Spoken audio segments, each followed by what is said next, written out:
And our opening words this morning are by Krista Taves. Whether you have come here with heart full or heart empty, with spirits high or low, rested or tired, hopeful or despairing, whether you have come here out of habit, conviction, loneliness, or curiosity, you belong here. And all that you have and all that you are is welcome here. This morning we are together the heartbeat of this congregation. Let us join now in the spirit of prayer. After our spoken prayer and the time of quiet meditation, we will sing together Spirit of Life, which is found in your order of service. Spirit of life, we offer our prayers this morning, not knowing if our prayers can change the way things are, but knowing that by praying, we ourselves are changed. For those of us who are starting out, graduating from what we know and moving on into the unknown, we ask blessings on the journey. We ask patience and openness as we delve into the unknown. We ask for mentors and guidance and the ability to listen to the knowledge that comes from deep inside. For those of us who are mid-course, who can see how far we've come but still have so far to go, we ask blessings on the journey. We ask for renewal of energy, hope, and inspiration. We ask patience and perseverance as we continue to tackle life's obstacles. We ask for compassion and wisdom and the ability to speak the truths that we have learned and to listen for new truths that come from deep inside. For those of us who are farthest along, who are welcoming more endings than beginnings, we ask blessings on the journey. We ask for peace, health, reconciliations with those we love. We ask for grace as we let go of how things were and embrace new circumstances and understandings. We ask for respect and the ability to pass on the wisdom that our years have honored us with, wisdom we have gathered from deep inside. Spirit of life, love, and hope, at all stages of our life, we offer thanks and ask for blessings on the journey. Amen. Our reading this morning is by Bruce Marshall. I was in my backyard when I heard someone shout from beyond the hedge, "I could do it if you wouldn't look so hard." This was a child's voice. I had no idea what she was trying to do, but I knew exactly what she was saying. Everything is more difficult when people look so hard. When I was a teenager, my neighbor had a basketball hoop mounted on his garage. I spent hours practicing layups, jump shots, and free throws. I invented methods of getting the ball through the hoop that didn't even have a name yet. In the process, I developed a certain grace in handling ball and basket. Then gym class came, and we were instructed in the basketball fundamentals. We each had to show our skills in front of classmates, teenaged boys, certainly among the hardest lookers in the business. My agility disappeared. I had no access to the skills developed at my neighbor's basketball hoop. I became my old clumsy self. As we grow older, we internalize hard looks. There doesn't have to be anyone around, and we still feel eyes trained on us. It happens to me sometimes when speaking at a service, when in conversation, when going about an ordinary task. I feel the hard looks. Then I stiffen, grace leaves me. I'm back in 8th grade gym. On a recent occasion, I was trying so hard to be relaxed that I turned around and walked straight into a table. When I was a child, there were neighbors who lived about 4 houses away, 2 elderly women and a man.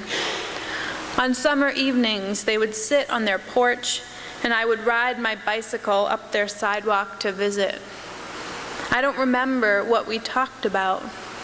What I remember is that they listened to me and were interested in what I told them, and they liked me. I was afraid of some old people because they seemed critical, but these neighbors were comfortable and never gave hard looks. With them, I could be myself. Our own children will grow up feeling the glare of hard looks. I don't know any escape from that. But perhaps they will also experience times and places and communities of softer looks. Then, as they grow into adulthood, their views of themselves may not be so harsh. They will know the grace of self-acceptance, the release of self-forgetfulness. When not followed by hard looks, there are wondrous things we can do. The other day, I read an article entitled, "How to Talk to Little Girls."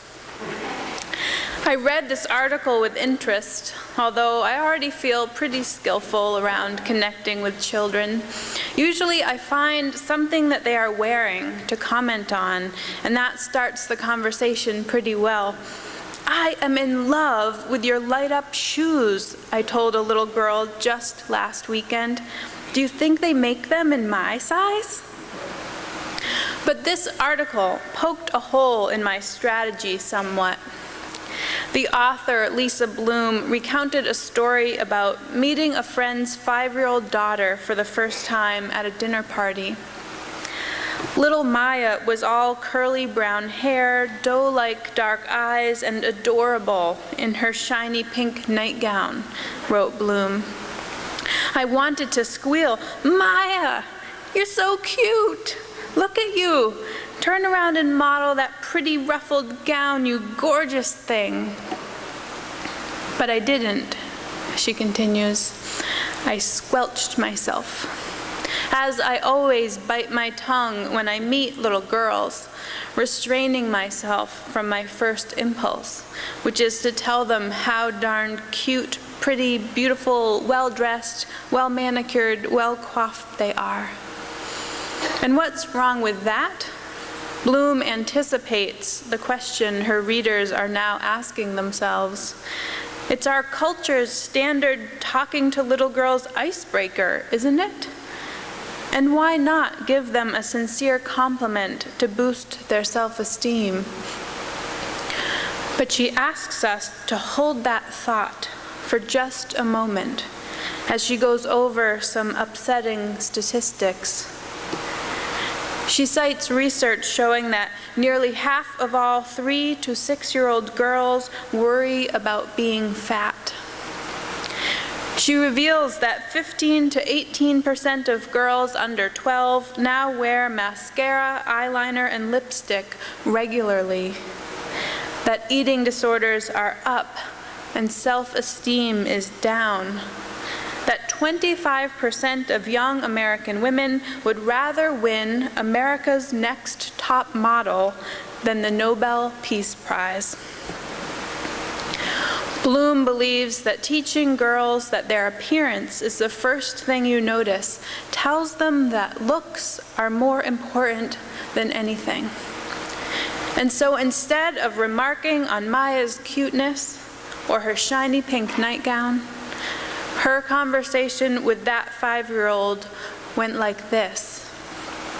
"Maya," she said, crouching down at her level, looking into her eyes, "very nice to meet you." "Nice to meet you too," Maya said. "Hey, what are you reading?" Bloom asked.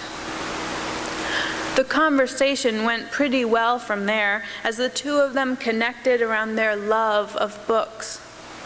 Maya ended up running to her room and coming back with a copy of her favorite book about the heroine, Pinkalicious, who loves pink but is tormented by a group of girls at school who only wear black. Alas, it was about girls and what they wore and how their wardrobe choices defined their identities. But after Maya closed the final page, Bloom steered the conversation to the deeper issues in the book. Mean girls and peer pressure and not going along with the group. They were both sad when Maya's mom announced that it was bedtime. So, Bloom writes, one tiny bit of opposition to a culture that sends all the wrong messages to our girls. One tiny nudge toward valuing female brains. One brief moment of intentional role modeling. It's not clear if Bloom's interaction with Maya that night made any difference for her. But we do know that the messages we hear as children inform what we believe about ourselves as adults. We know this because, if we think about it, we can remember some of those things we were told as children and trace the breadcrumbs of influence through to our current thought patterns and behaviors. Maybe you were told that you weren't good at math, that you weren't smart or strong enough, that you were too skinny or pudgy or pale or dark, that you shouldn't dress like that, act like that, be like that, that you believed the wrong thing about God or the universe or love, that you shouldn't be attracted to who you were attracted to, that you should get your nose out of a book or get some work done on your nose, or that you'd never make anything of yourself. That girls should wear pink, that boys should play sports, that you should be ashamed about your body or your past. That you don't air your family's dirty laundry, that you shouldn't be friends with those kind of people. That your family or your church had the exclusive rights on truth, that you should be seen and not heard. The messages we receive growing up are subtle and overt, verbal and visual, explicit and implied. Some of them we don't remember, of course. Some of them we disregard. But some of those messages are still lodged deep in our subconsciousness, acting upon us in subtle and sometimes destructive ways. Of course, these messages take their places alongside encouraging and positive messages we heard growing up. But it feels like the negative ones have more sticking power. And so we can spend our whole lives unlearning things we absorbed as children, lessons about ourselves and our world. Bloom doesn't claim that we can completely change our culture or undo those negative messages, but she asks us to try to be more intentional about the messages we are sending. Her article dovetails nicely with our opening reading, which also recognizes that it helps to have people and places offering alternative messages, that it helps to experience times and places and communities of softer looks, so that as children grow into adulthood, their views of themselves may not be so harsh, so that they will know the grace of self-acceptance. Last fall, I had an interesting visitor to the church. I was sitting outside eating my lunch when an older gentleman came up to the church door. "Can I help you?" I asked. "No, I just wanted to see what this church was," he said in a southern drawl.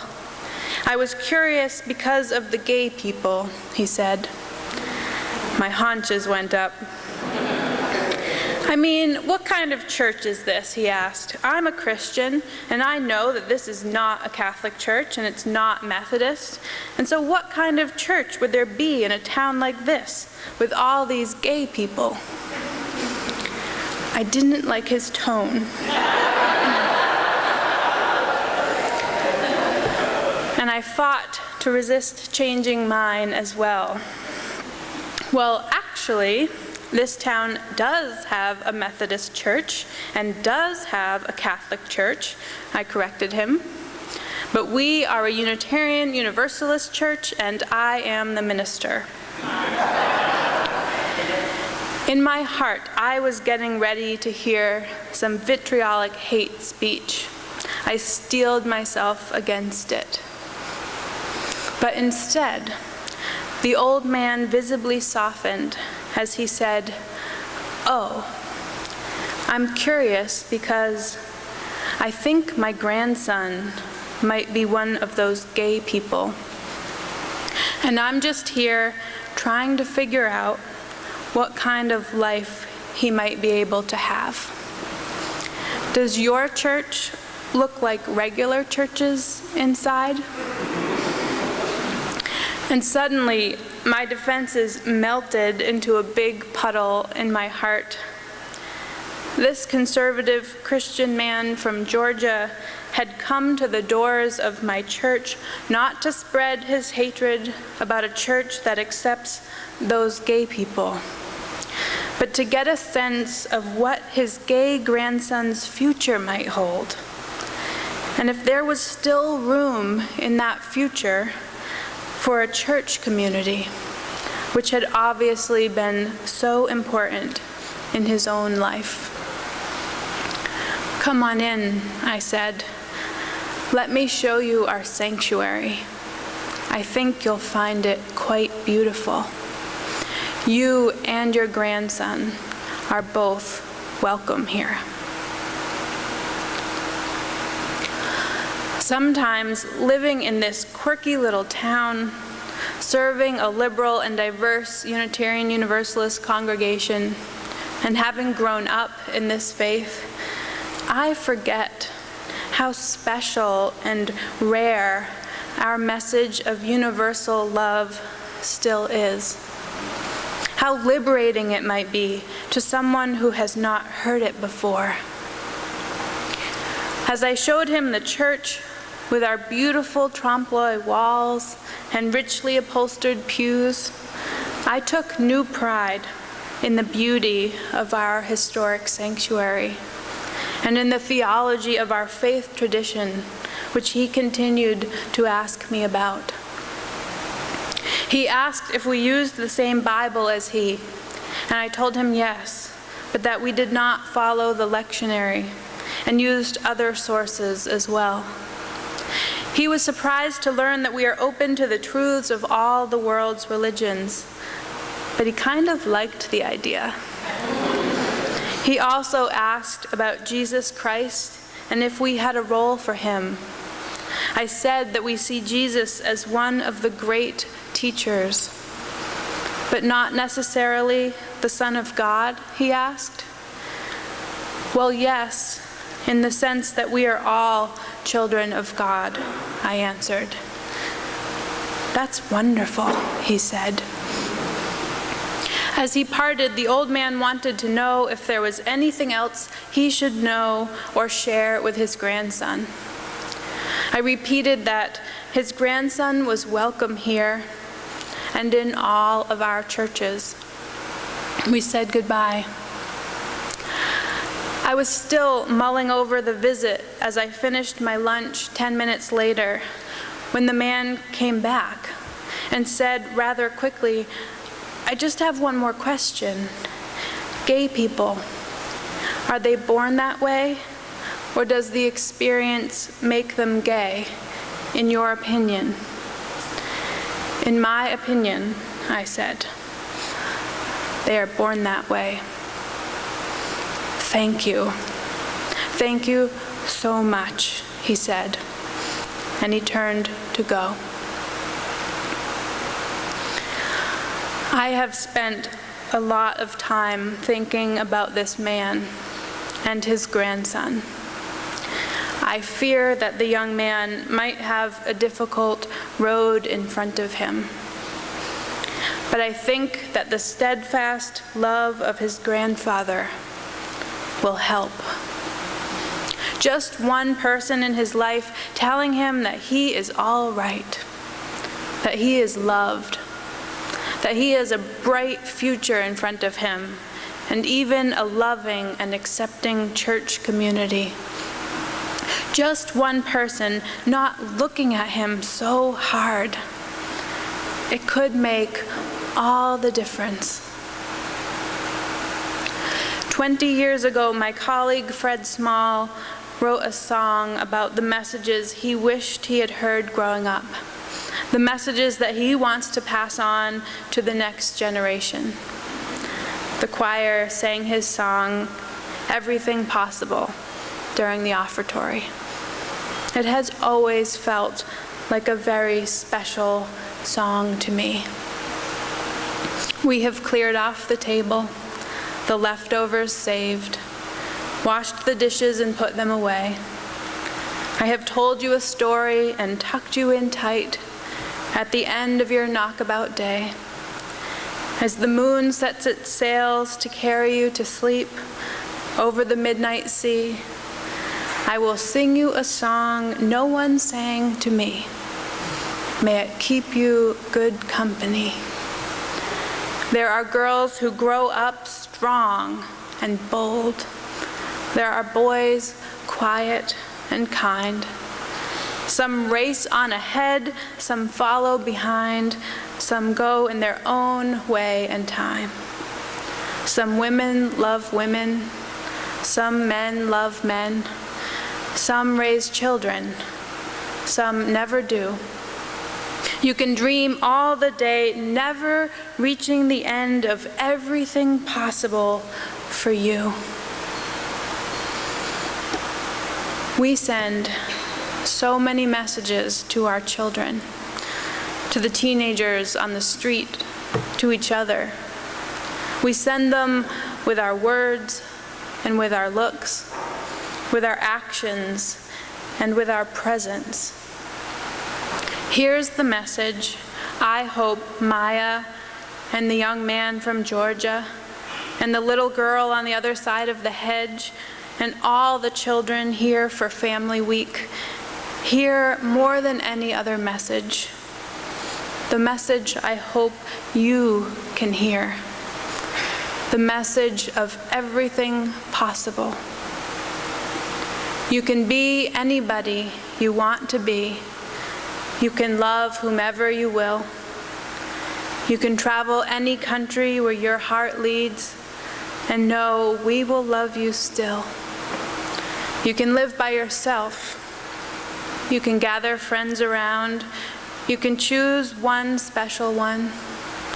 And the only measure of your words and your deeds will be the love you leave behind when you're gone. Amen. And blessed be.